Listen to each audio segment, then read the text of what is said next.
Hey, good afternoon, world. This is old staff here.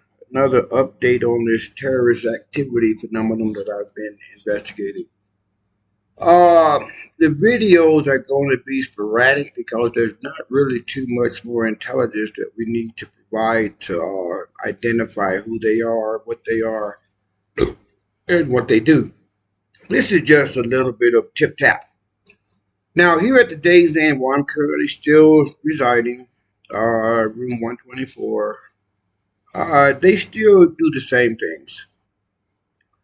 They bring in people to hang out in the front or in the parking lots or with their dogs and pets, and they try to make sure that during my travels to and from, in and out of my room, we cross paths. And see, what they're looking to do is have me to do something or say something that's rude, hostile, or aggressive to a customer, so they can make up any excuse to have me, how would you say, legitimately evacuated from the premises. Even though it's not a violation of law, if I am rude to another guest, then the staff has the legal grounds to ask me to leave. So they want me to be rude to other guests.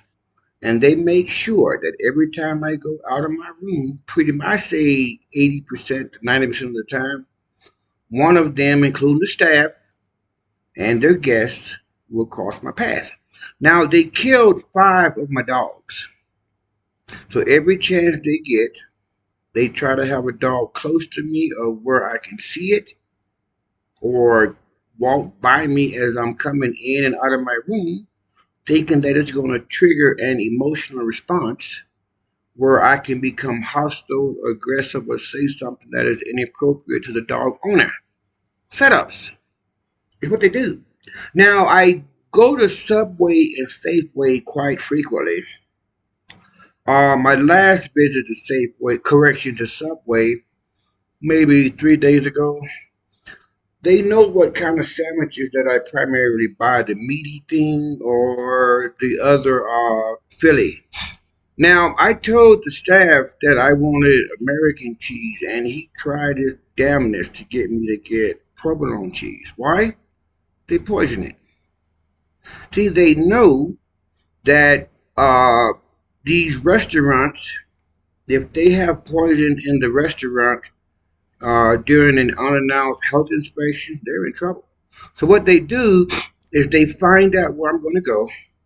They have their operatives bring in the poison, put it into a certain portion of the food that they think I'm going to buy. Once I make my purchase, then their operatives get their food and they put the poison into their operatives' packages and they take it out of the restaurant. That's what they do everywhere.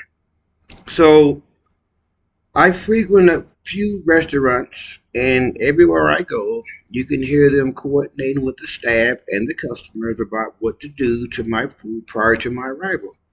In the back where they cook the food, prep the food, it's all on camera. Like today, I just left Safeway. Today is what, Monday? They know I normally go down there and get chicken wings. What they do? They poured all the chicken wings out of the bucket and said, "We are out of chicken wings." That's a lie. But it's what they do. See, what they want primarily is to make their targets angry, irritated, aggressive, hostile, anything to get under their skin. And then they make themselves available to their victim to be harassed, to be threatened, or to be assaulted. Everything that they do is designed to make themselves some type of victim. Now, as far as violation of law, here at the day's end or any business, being rude to a customer is enough. You ain't got to be a violation of any law, any statute, but just being rude. Say if I go outside and I give a customer, another guest, a finger, middle finger, right?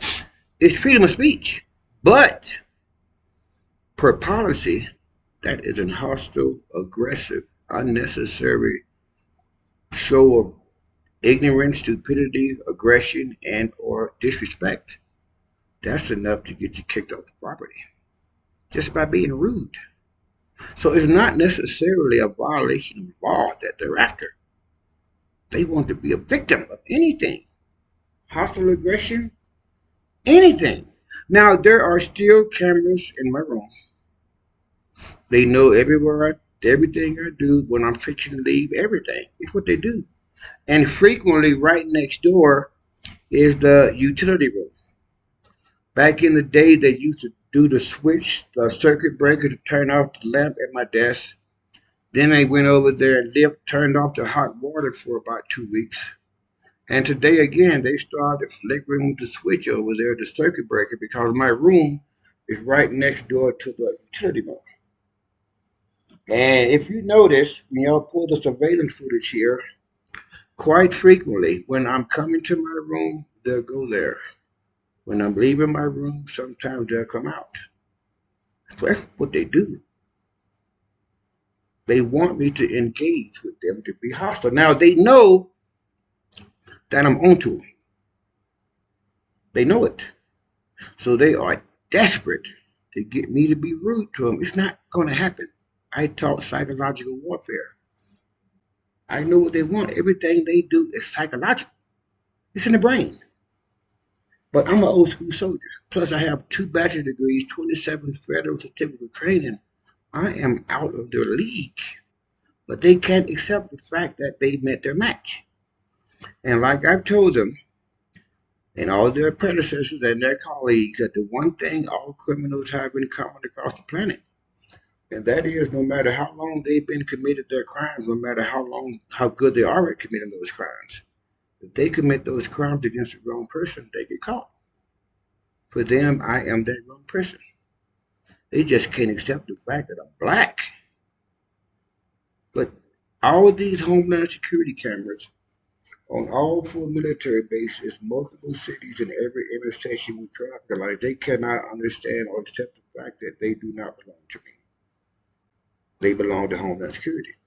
So they think I can do something about them. They're not my damn cameras. See, they're suffering from denial. See, denial. When one is aware that the consequences of their actions are dire and severe, the brain experiences anxiety, fear, and terror. The brain has a coping mechanism that pops up a wall to block out that reality that person is so afraid of. It allows the human to continue to function. There are very few ways to treat that issue. But one, the best effective one, is to disassociate yourself with people that are in denial with you and associate yourself with people that will tell you the truth. They're all caught, so they're all in denial. They can't believe it. And the number one classic symptom of denialism is common sense goes out the window. Because the average person that has common sense would know that there's no way I, as a single individual, could have manufactured millions and millions of Homeland Security cameras. That I could not have put them up. That I do not possess the electronic storage capacity to store video feed from millions and millions of cameras that's been up for the past 6, 7 years. That also common sense would tell the average person that ain't shit I can do about them cameras, they ain't mine. But for some reason, they think that if something happens to me, that they will get uncaught. They don't understand. Their days are numbered. So they're grasping their straws, throwing shit against the wall, hoping something will stick. Textbook symptom of denial. Common sense goes out the window when you are suffering from denialism. They got the symptoms textbook. They're caught and they are shitting in the wind trying to whatever. I don't know what the fuck they're doing. But just they're doing are more or less experiencing everything that they've caused all their other victims to experience. Anxiety, fear, and terror. Because what they were doing to other people, the other people couldn't stop. Now they know what's going to happen to them, and now they can't stop it. They are reaping what they have sown. Simple. They caught, they know it, and whatever. Well, peace out.